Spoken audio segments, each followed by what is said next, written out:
यकीनन नौकरियों की एक सीमित संख्या नहीं होती है और न ही धन की सीमित मात्रा, वरना हम अभी भी खड़े होकर बस आग के टुकड़ों को बांटने और कभी कभी मरे हुए हिरण को बांटने के बारे में सोच रहे होते।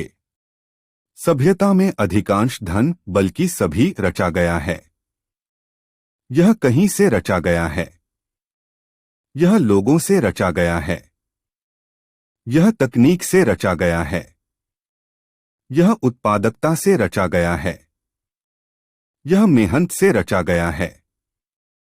यह धारणा कि यह चोरी हुआ है, यह एक घिनौना शून्य योग का खेल है जिसमें लोग स्थान प्राप्त करने की कोशिश कर रहे हैं, यह अद्यतनित किया जाता है। लेकिन वास्तविकता यह है कि हर कोई धनी हो सकता है। हम देख सकते हैं कि पहली दुनिया में हर कोई 200 साल पहले जीवित लोगों से तदार्थ रूप से धनी है। 200 साल पहले किसी के पास कोई एंटीबायोटिक्स नहीं थी, किसी के पास कार नहीं थी, किसी के पास बिजली नहीं थी, किसी के पास आईफोन नहीं था। ये सब चीजें आविष्कार हैं जिनसे हम मनुष्य जाति के रूप में धनी हुए हैं। आज मैं पहली दुनिया के एक गरीब व्यक्ति होना चाहूंगा, उससे बेहतर है कि मैं लुईस 14वीं शताब्दी के फ्रांस के एक अमीर व्यक्ति हूं। मुझे व्यापारिकता बुरी नहीं लगती। व्यापारिकता बिल्कुल अच्छी है। सिर्फ इसलिए हो जाती है कि इसे अनुचित रूप से मूल्य लगाया जाता है। इसे अनुचित उपज लेते हैं, जहां भ्रष्टाचार या दासत्व का बहिष्कार होता है। हम जनमत, श्रेय और ऋण को सहयोग करने के लिए क्रेडिट और डेबिट का उपयोग करते हैं। बाजार आजीविका के लिए मानव जाति में निहित हैं।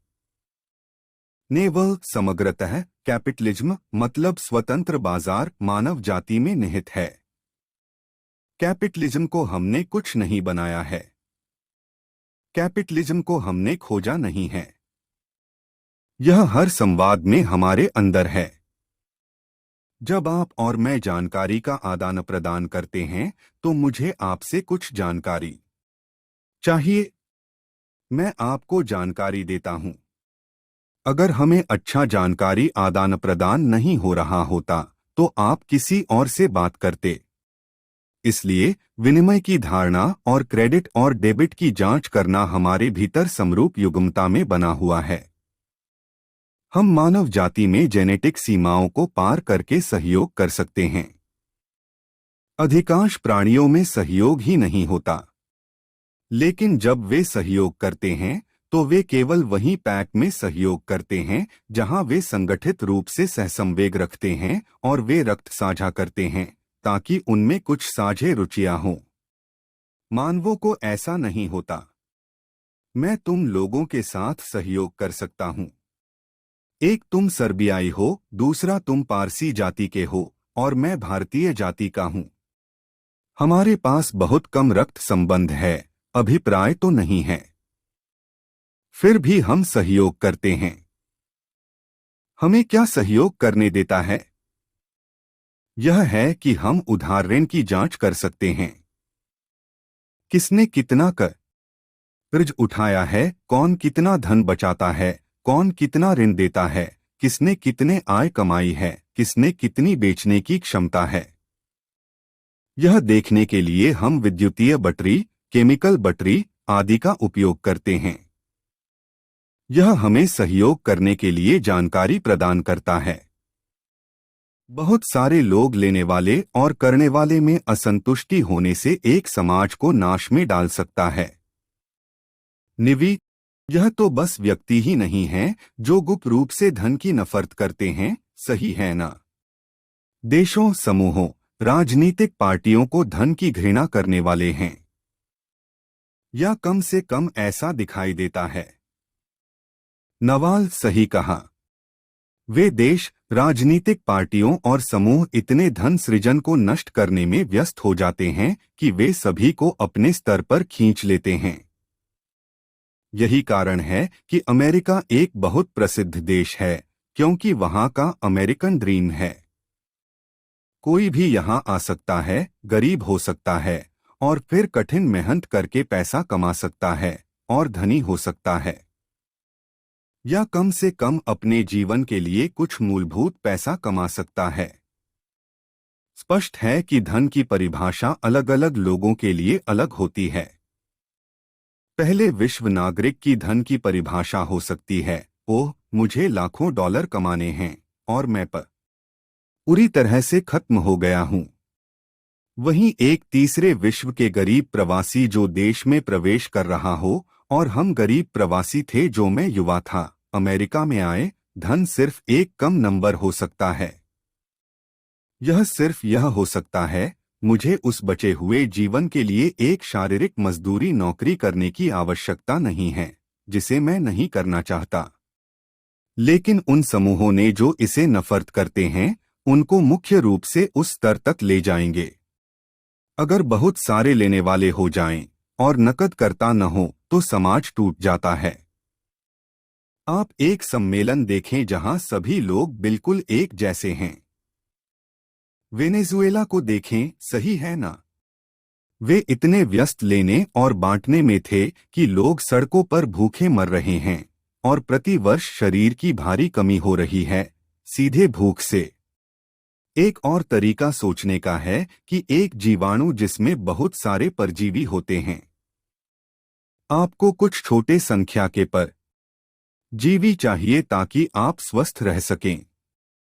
आपको बहुत सारे सहयोगी चाहिए। हमारे सभी कोशिकाओं में मिटोकॉन्ड्रिया हैं जो हमें श्वसन करने और ऑक्सीजन जलाने में मदद करती हैं। ये हमारे जीवन के स्थापना में मदद करने वाले सहयोगी हैं। हम उनके बिना नहीं जी सकते।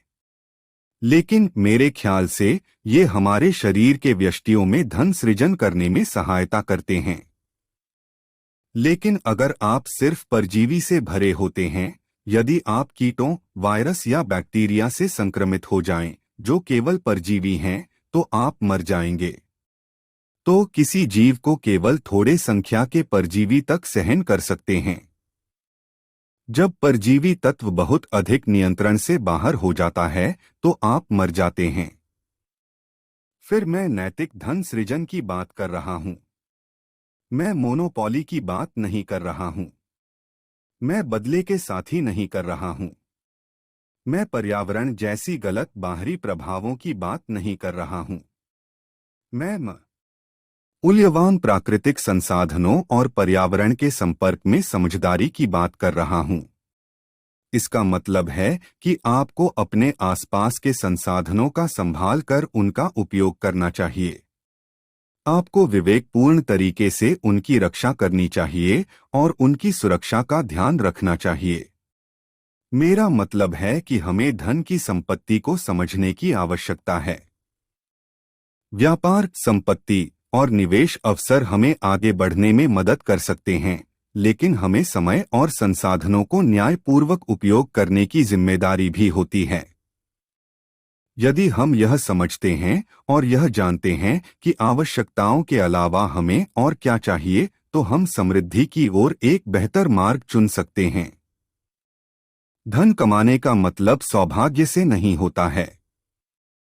नवाल, स्पष्ट रूप से हम धनी बनना चाहते हैं और हम इस जीवन में भाग्य पर निर्भर नहीं होना चाहते हैं।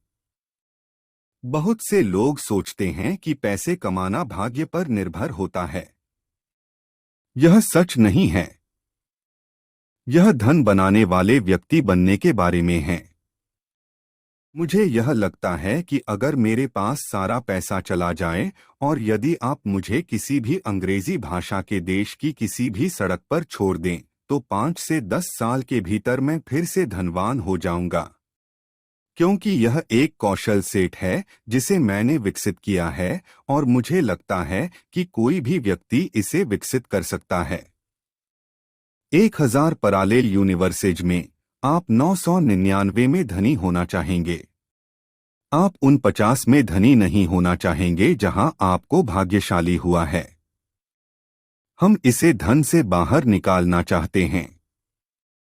यहाँ 4 प्रकार के भाग्य हैं जिनकी हम बात कर रहे हैं। यह किताब से लिया गया है। मार्क एंडरसन ने इसके बारे में एक ब्लॉग पोस्ट लिखी थी। एक अंधा भाग्य। पहला प्रकार का भाग्य जो कहा जा सकता है वह अंधा भाग्य है, जहां मेरे काबू में नहीं हुआ, कुछ भाग्य से हो गया। यह भाग्य, यह नसीब है। दो, मेहनत की से भाग्य। फिर है मेहनत के माध्यम से मिलने वाला भाग्य, जो कि तत्परता, मेहनत, जोश, गतिविधि से आता है। जब आप चल रहे होते हैं, बहुत सारे अवसर बना रहे होते हैं, आप बहुत ऊर्जा उत्पन्न कर रहे होते हैं, बहुत कुछ कर रहे होते हैं, तो धूल में बहुत सारी चीजें उठेंगी। हम एक समूह के रूप में इसलिए साथ में आए हैं क्योंकि इसी कारण से नेनद ने इनोनेट पर ये शानदार वीडियो डाले थे। मैंने ट्विटर पर उन्हें देखा था।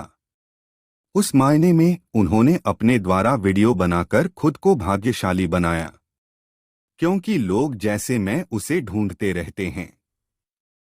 3, तैयारी के से भाग्य।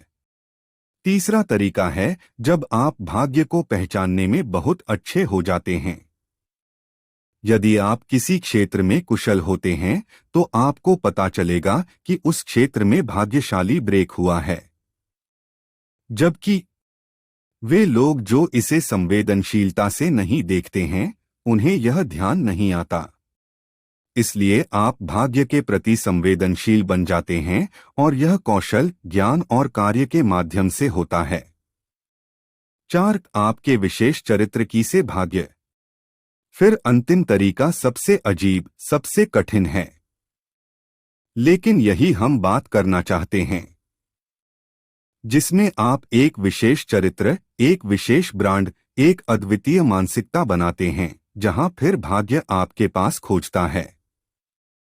उदाहरण के लिए मान लीजिए कि आप दुनिया के सबसे अच्छे व्यक्ति हैं जो गहरी समुद्री तल में डाइव करते हैं। आप वो गहरी समुद्री तल की डाइव करते हैं जिसे कोई और भी साहसिक नहीं करने के लिए कोशिश नहीं करेगा। तब धूल में भाग्य से किसी ने समुद्री खजाने की खोज की।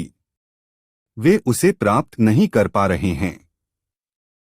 अब उनका भाग्य आपका भाग्य बन जाता है, क्योंकि वे आपके पास आएंगे और आपसे उसे निकालने के लिए पूछेंगे और आपको उसके लिए भुगतान करना होगा। अब यह एक अत्यंत उदाहरण है। जो व्यक्ति ने खजाने की खोज करके भाग्यशाली हुआ, वह अंधा भाग्य था। लेकिन वे आपके पास आते हैं और आपसे निकालने के लिए आपको आधा देना होगा। यह भाग्य नहीं है। तुम अपना भाग्य बनाते हो। तुम खुद को एक ऐसी स्थिति में लाने के लिए रखते हो जहां तुम उस भाग्य का लाभ उठा सकते हो, या जब किसी ने अपने लिए ऐसा अवसर नहीं बनाया हो। हम भाग्य के बिना की बात करते हैं ताकि हम पक्षपात मुक्त हों।